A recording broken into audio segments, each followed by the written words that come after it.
नमस्कार बंधुरा आज के चले एसेছি আমার চ্যানেল বঙ্গজয়তে আর বঙ্গজয়তে তোমাদের স্বাগত জানাই। আজকে আমাদের ভারতীয় ফুটবলের রেফারিং নিয়ে একটু আলোচনা করব। তার আগে বলবো আমার চ্যানেলকে যারা এখনো সাবস্ক্রাইব করোনি তারা অবশ্যই তাড়াতাড়ি সাবস্ক্রাইব করো যাতে আমি তোমাদের জন্য ভালো ভালো খবর নিয়ে আসতে পারি।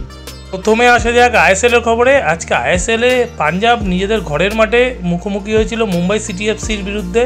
অসাধারণ একটি তুল্যমূল্য ম্যাচ হয়েছে। প্রথমে মুম্বাই সিটি এফসি গোল করে এগিয়ে যায়, তারপর প্রথমার্ধেই পাঞ্জাব দুটি গোল করে প্রথমার্ধে 2-1 লিড নেয়, কিন্তু দ্বিতীয়ার্ধের শুরুর দিকেই মুম্বাই সিটি এফসি আবার গোল করে 2-2 করে, তারপরে আরও একটি গোল করে পাঞ্জাব এফসিকে মুম্বাই সিটি এফসি 3-2 গোলে হারায় এবং 17 ম্যাচে 35 পয়েন্ট নিয়ে মুম্বাই দ্বিতীয় স্থানে উঠে এলো।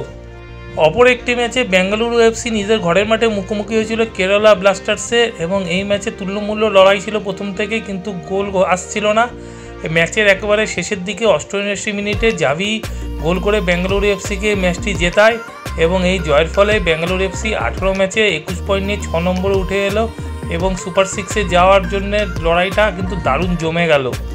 এবার আসে যাক একটু ভারতীয় ফুটবলের রেফারিংদের নিয়ে আলোচনায়। আর ভারতীয় ফুটবলের রেফারিংয়ের যা হাল সেটা হচ্ছে অনেকটা ধর্নিমেয় রবি ঘোষের মতন, যে নিজে বল যদি হাত দিয়ে লাগায় তাতেও হ্যান্ডবল দিয়ে দেবে, এরকম একটা অবস্থা। এই রেফারিং যতদিন যাচ্ছে আইএসএলে দেখছি আমরা তত সার্কাসে পরিণত হচ্ছে যেন আইএসএল।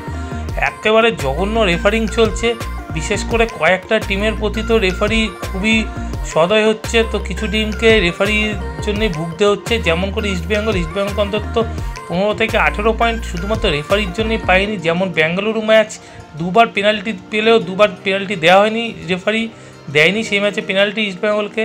এছাড়া পাঞ্জাব ম্যাচ, মুম্বাই ম্যাচ সব একাধিক ম্যাচে ন্যায্য পেনাল্টি দেওয়া হয়নি। অপরদিকে ইস্টবেঙ্গল ফুটবলারদেরকে বেছে বেছে কার্ড দেওয়া হচ্ছে যাতে তারা পরের ম্যাচে খেলতে না পারে। ইভেন কোচকেও কার্ড দেওয়া হচ্ছে, এটা সবার চোখের সামনেই ঘটছে, কিন্তু সব দেখে একেবারে নিশ্চুপ থাকছে আমাদের ভারতীয় ফুটবল ফেডারেশন। তাদের কিন্তু কোনো হেলদোল নেই যে এত বাজে রেফারিং, তাদেরকে যে কোনো শাস্তি দেওয়া যেতে পারে এত বাজে রেফারিংয়ের পরেও, সেটা নিয়ে কিন্তু তাদের কোনো উচ্চবাচ্য বা কিচ্ছু নেই।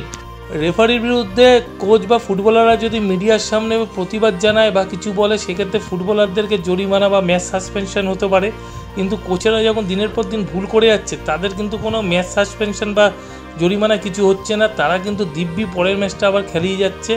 গত ইস্টবেঙ্গল ওড়িশা ম্যাচেই দেখা গেছে ইস্টবেঙ্গলের রাকিবকে মাঠের মধ্যে বক্সের ভেতর ঠেলে ফেলে দেওয়া হলো, তারপরও ফাউল তো দেওয়া হলো না, অপরন্ত ওড়িশাকে পেনাল্টি দেওয়া হলো। এই ধরনের জঘন্য রেফারিংয়ের বিরুদ্ধে কিন্তু সোচ্চার হওয়া দরকার। একেবারে যাচ্ছে তাই রেফারিং চলছে। আর ভারতীয় ফুটবল যদি উন্নত করতে চায় তাহলে অবশ্যই রেফারিংদের মান আগে উন্নতি করতে হবে। এই জঘন্য রেফারিংয়ের জন্য ইস্টবেঙ্গল অন্তত 15 পয়েন্ট লস করেছে। এমন ভাইটাল ম্যাচে হয় ইস্টবেঙ্গলকে পেনাল্টি দেওয়া হয়নি বা ইস্টবেঙ্গল ফুটবলারদেরকে কার্ড দেখিয়ে বসিয়ে দেওয়া হয়েছে, এবং এটা দেখে মনে হয় যে এর পেছনে কারোর একটা বড় অঙ্গুলি হিলন চলছে যাতে ইস্টবেঙ্গল অন্তত সুপার 6-এ যেতে না পারে।